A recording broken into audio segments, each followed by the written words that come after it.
अस्सलाम वालेकुम नाज़रीन, मैं हूं आपका मेज़बान राजा मुश्ताक। आप देख रहे हैं कानून के मुताबिक। आज एज यूजुअल हमारे मेहमान कानूनदान फैसल सियाल। आज का हमारा जो टॉपिक है वो है FIR। FIR क्या होती है, FIR कब होनी चाहिए, कब नहीं होनी चाहिए, किन किन हालात में FIR होना बनती है और पुलिस वालों पे कितना लाजिम है कि वो FIR काटे, और अगर आपकी FIR नहीं होती तो आपको कौन सा कानून का दरवाजा खटखटाना चाहिए। इसकी तफसील जानते हैं फैसल सियाल साहब से। जी अस्सलाम वालेकुम फैसल सियाल साहब। वालेकुम अस्सलाम, क्या हाल चल रहा है साहब? जी अल्हम्दुलिल्लाह फैसल साहब, आपकी दुआएं हैं। फैसल साहब, आज का मेरा आपसे सवाल है कि FIR के मुतालिक जो है वो आप एक डिटेल हम ये प्रोग्राम करना चाह रहे हैं कि ये एक, चाहे ये प्रोग्राम थोड़ा लेंथी भी हो जाए, लेकिन इसमें मैं चाहूँगा कि FIR दोनों साइड से जिस पे होती है उसके बारे में भी बताएं, जो करवाना चाहते हैं उसके बारे में भी बताएं कि FIR की बेसिक मुहर्रकात क्या होते हैं। FIR पे आज ज़रा तफसीली हमें आगाह करें। बिस्मिल्लाहिर्रहमानिर्रहीम। FIR का मतलब है फर्स्ट इंफॉर्मेशन रिपोर्ट।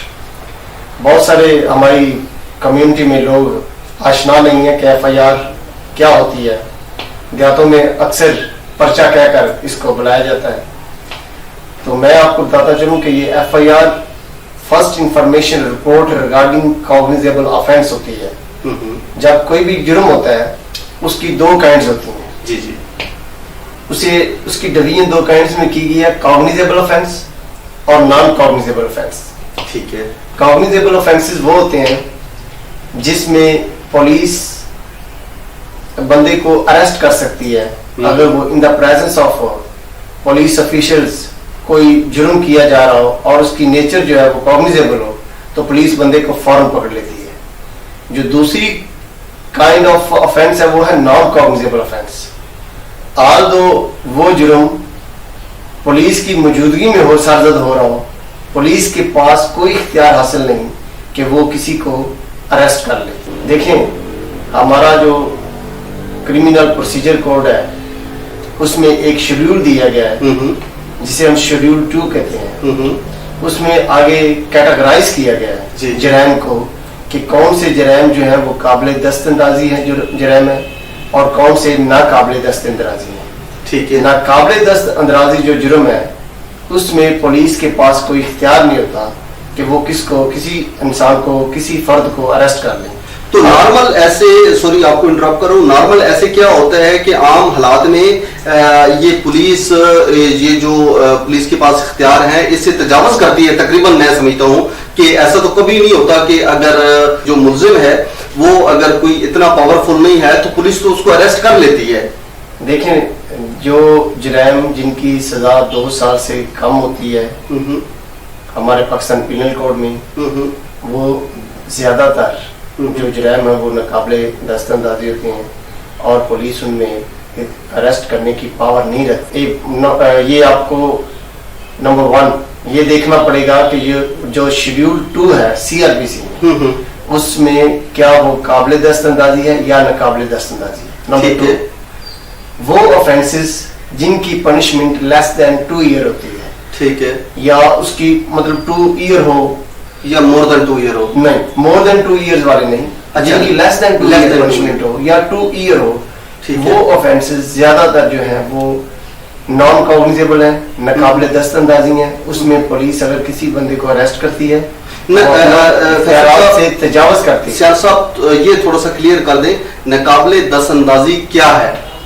देखें, अगर कोई शहरी किसी दूसरे शहरी को थप्पड़ मार देता है तो ये नाकाबिले दस्तंदाजी जुर्म है। ठीक है। आप पुलिस ऑफिशियल्स की प्रेजेंस में आल्दो वो मार रहा है लेकिन उसे वो पुलिस वाले अरेस्ट नहीं कर सकते। इसी तरह कोई किसी रिस्पेक्टेबल सिटीजन को कोई गालियां निकाल रहा है वो नाकाबिले दस्तंदाजी जुर्म है। तो जो सीरियस इन नेचर के ऑफेंसेस होते हैं, जैसे कि किसी को गोली मार देना, एक्सीडेंट हो गया, एक्सीडेंट जो है ये भी काबिले दस्तंदाजी जुर्म है। ठीक है।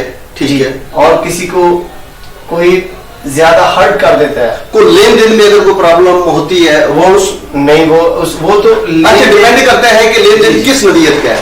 लेन नहीं, इंटरमिंगल चीजों को कर रहे हैं। ठीक है। लेन देन जो है, पैसे लेना या पैसे किसी को देना, ये क्राइम कमिट होता ही नहीं।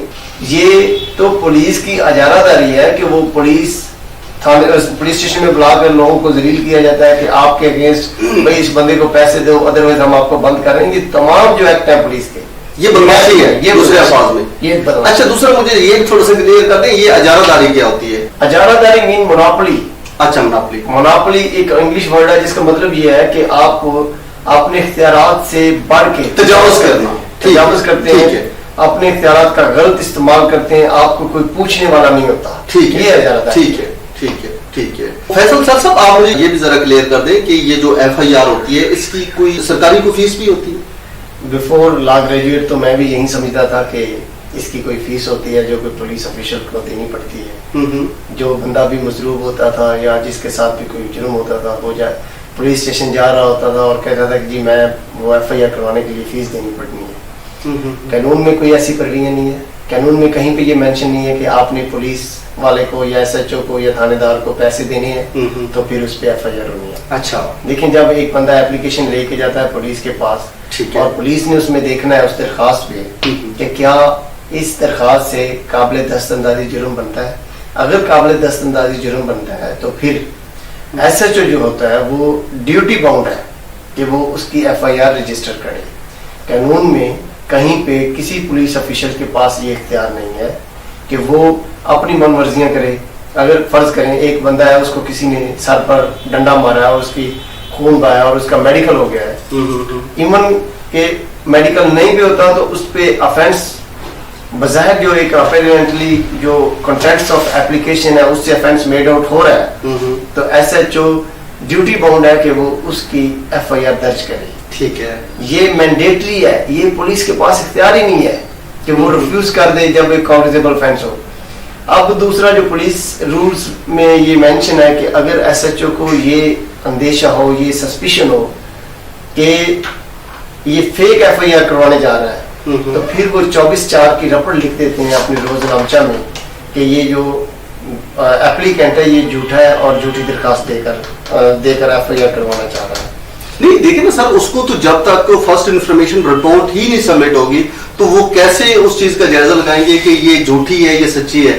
ये तो बेसिकली होना तो ये चाहिए कि FIR मतलब उनको फौरन कर देनी चाहिए, उसके बाद उसकी तफ्तीश करें जी, तफ्तीश के बाद पता चलना चाहिए कि ये झूठ है, ये सच है। या वैसे ही वो अंदाजा लगाते हैं कि 4 पैसे वाला है तो सच्चा है, तो और अगर कोई गरीब गुरब है या इसके पीछे इन्होंने ना कुछ देना है ना कुछ लेना है तो बस ठीक है जी, इसको बस ऐसे रुला दें, 2-4 दफा वैसे ही चक्कर लगाएगा थाने के, तो इसने कहना है कि बस ठीक है यार दफा रफा करो। देखिए कुछ बाज़ औक़ात जो हमारे सोसाइटी के लोग हैं वो इवल जीनियस जो है वो किसी दूसरे बंदे को, अब एक अगर FIR रजिस्टर्ड हो गई है तो जो इख्तियारात ऑपरेशन पुलिस का है वो खत्म हो जाता है, वो चली जाती है इन्वेस्टिगेशन के पास। इन्वेस्टिगेशन वाले उसको फर्दर फिर जब इन्वेस्टिगेट करना शुरू कर देते हैं तो इस एक लेंथी प्रोसेस में जो अक्यूज्ड है जिस पे एलिगेशन होता है वो जलीलो रिसवा हो जाता है हमारे सिस्टम में। उस चीज को कर्टेल करने के लिए, खत्म करने के लिए इन्होंने जो पुलिस रूल 1934 है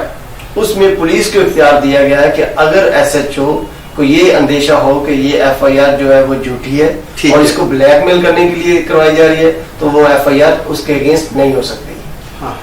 वो अपनी पावर्स यूज करता है और उसे रिफ्यूज कर देता है। अब देखें अगर एक बंदे को पुलिस FIR उसकी दर्ज नहीं कर रही है, उसका ऑफेंस हुआ है, तो उसके पास क्या रेमेडी, वो किधर जाएगा FIR करवाने के लिए? फिर हमारा जो CIPC है उसका सेक्शन 22 जो है 22AB बिल्कुल वो एक पिटीशन फाइल करता है before justice of peace. Sorry Faisal साहब, वो तो खत्म नहीं हो गया? नहीं, वो ये इख्तियार आ नहीं गया था SP के पास, ASP के पास? नहीं, वो और चीज है। ये जस्टिस ऑफ पीस जो होता है ये एडिशनल जज को, एडिशनल सेशन जज जो होता है उसको पावर्स कॉन्फर की जाती हैं कि वो डायरेक्शन करके FIR करवा सकता है। और जो बात कर रहे हैं आप, ये FIR होनी चाहिए। आई मीन के अगर एक बंदा गरीब है तो SP के पास चला जाए और FIR। अनफॉर्चुनेटली इन्होंने जो SOP बनाई है पुलिस ऑफिशियल्स ने, वो अगेंस्ट लॉ है। कानून ये कहता है कि अगर आप FIR, कोई भी एप्लीकेंट आता है तो फॉरन FIR रजिस्टर होनी चाहिए अंडर सेक्शन 154। ठीक है।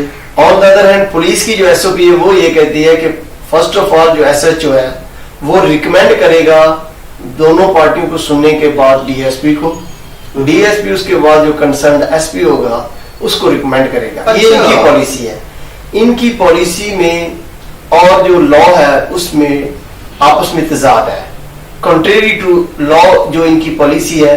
लेकिन हमारी सोसाइटी में वो एसओपी चल रही है, पुलिस की इजारादारी चल रही है। पुलिस पहले एसएचओ एक अग्रीव्ड पर्सन को जलील करता है, उसके बाद वो डीएसपी करता है, और उसके बाद वो जब एसपी तक पहुंचता है उससे पहले ही वो अपने केस को गिव अप कर देता है और एफआईआर नहीं करवाता। ट्रू। और वो इस तरह पुलिस पे जो बर्डन है वो कम हो जाता है, पुलिस पे बर्डन कम और जराइम में इजाफा हो जाता है और पुलिस पे बर्डन जो है वो कम हो जाता है। देखिए बहुत सारे मैंने अपनी रोजमर्रा की लाइफ में देखा है कि जब कोर्ट से पुलिस से लोगों को इंसाफ नहीं मिलता, फिर वो लॉ को अपने हाथ में लेते हैं, फिर वो लोगों को खुद बदला लेने की कोशिश करते हैं। नंबर ऑफ केसेस ऐसे हैं जब कोर्ट से लोगों को अक्विट किया जाता है तो देखते हैं कि कोर्ट प्रिंसिस के गेट पे ही उनको शूट कर दिया जाता है, क्योंकि जो गरीब लोग होते हैं जिनके साथ ज्यादती होती है वो समझते हैं इन अदालतों ने तो हमें इंसाफ दिया नहीं, तो फिर हम खुद ही इसका बदला लें। सियाल साहब, आप ये फरमाइएगा कि अगर एक एसएचओ किसी अग्रीव्ड की एप्लीकेशन नहीं लेता, उस पे एफआईआर नहीं देता, तो उसके अगेंस्ट कहाँ पे एक्शन लिया जा सकता है? देखें, जो फर्स्ट ऑफ ऑल तो डिपार्टमेंटल रेमेडीज हमारे पास होती हैं। अगर एक एसएचओ एफआईआर नहीं देता तो हमारे पास उसकी एपलेटर जो अथॉरिटी है, डीएसपी, एसपी, डीआईजी, इवन के आईजी तक। अच्छा, नहीं, ये जरा स्टेप बाय स्टेप बताएं ताकि एक आम बंदे के लिए फायदा हो। देखें, अगर आपकी एसएचओ जो कंसर्न है वो बात नहीं सुन रहा, आपके ग्रीवेंस को रिड्रेस नहीं कर रहा, तो आप जो कंसर्न एसपी होता है आप उसके पास चले जाएं। ठीक है। अगर तो उससे मिलना क्या आसान होता है, इजिली वो अवेलेबल होता है किसी आम बंदे के लिए जो जिसकी बात एक एसएचओ नहीं सुन रहा, एक एएसआई नहीं सुन रहा, तो वो आम रूटीन में, क्योंकि आप तो लॉयर हैं तो अक्सर आपका मेरे ख्याल में आना जाना रहता है इस तरह के हालात वाकयात में। देखिए, प्रैक्टिकल लाइफ में जो मैंने ऑब्जर्व किया वो ये है कि ये जो प्रमोटिए जिनको हम जुबान में बोलते हैं, इंस्पेक्टर और डीएसपी तक, ये जो कांस्टेबल से या एएसआई से या सब इंस्पेक्टर से आगे प्रमोट होकर जाते हैं, ये लोग आपकी कम बात सुनते हैं। और ये जो ब्यूरोक्रेसी है, ये जो सीएसपी ऑफिसर्स हैं, ठीक है, ये मैक्सिमम कोशिश करते हैं कि आपका ग्रीवेंस रिड्रेस हो जाए। ये एक तो ये यंगस्टर होते हैं, एनर्जेटिक होते हैं, इंटेलेक्चुअल होते हैं, तो ये ज्यादातर जो मैंने ऑब्जर्व किया है, ये लोगों को एक्सेस भी देते हैं कि वो उनके पास पहुंच जाए और लोगों को मैक्सिमम रिलीफ, मैक्सिमम जस्टिस करने की कोशिश करते हैं। ठीक है, ठीक है, ठीक है। और अच्छा, इसका जरा मुझे स्टेप बाय स्टेप बताएं कि अगर थाने से बंदा निकल गया फायदा होके, कि वो कहाँ पे जाएगा, मतलब फर्स्ट उसका पड़ाव कहाँ पे होना चाहिए? ये जो हमारा लॉ है वो ये कहता है कि अगर एक बंदा पुलिस स्टेशन से निकल गया है, मायूस हो गया है, तो उसको एसपी साहब के पास जाना चाहिए। एसपी साहब के पास, ठीक है। अगर वो एसपी साहब भी उसका ग्रीवेंस रिड्रेस नहीं करता, उसकी एफआईआर नहीं देता, तो फिर आपको अदालत का रजू करना होता है। आईजी ऑफिस या जो इन्वेस्टिगेशन ऑफिसर होते हैं बड़े, उनके पास नहीं जाना चाहिए? डीएजी ऑफिस, इस तरह। देखें, ये जो एसपी जो है, एक सुपरटेंडेंट पुलिस जो है, जब वो आपको रिफ्यूज कर देता है, उसके बाद ब्यूरोक्रेसी ने आपको रिफ्यूज कर दिया। इनफैक्ट आप डीएजी के पास भी जाएंगे तो पहले रिपोर्ट लेगा एसपी से, एसपी उसे ब्रीफ कर देगा, आपकी बात पे वो वैसे ही ट्रस्ट नहीं करेगा। फिर उसके आगे मेरा ख्याल है, जो मैंने प्रैक्टिकल लाइफ में ऑब्जर्व किया है, कि उसके आगे नहीं जाना चाहिए, नहीं जाना। उसके बाद आपको अदालत का रजू करना चाहिए, बाई ए बी का। उसके बाद आपको पिटीशन वो बाई से भी बारी करनी चाहिए, और उसके बाद आप रिजल्टेंटली आपकी एफआईआर रजिस्टर्ड हो जाए। ठीक है। लेकिन फैसल साहब, बात ये है कि जो कोर्ट है वो भी तो रिपोर्ट सब इंस्पेक्टर से ही मांगती है। देखें, कोर्ट्स जो है वो बाउंड नहीं होती कि अगर पुलिस वालों ने एक रिपोर्ट दे दी और उस रिपोर्ट में वो कह रहे हैं कि इनकी एफआईआर जो एप्लीकेशन है वो झूठी है, तो आप उस पर एफआईआर नहीं बनती। ऐसी कोई बात नहीं है। पुलिस कमेंट्स जो है वो लेने जरूरी है, लेकिन उसके रोशनी में फैसला करना जरूरी नहीं। अगर एडिशनल सेशन जज जो है, x official justice of peace जो है, वो ये समझता है कि इसके अगेंस्ट एफआईआर होनी चाहिए, वो कैसे समझेगा?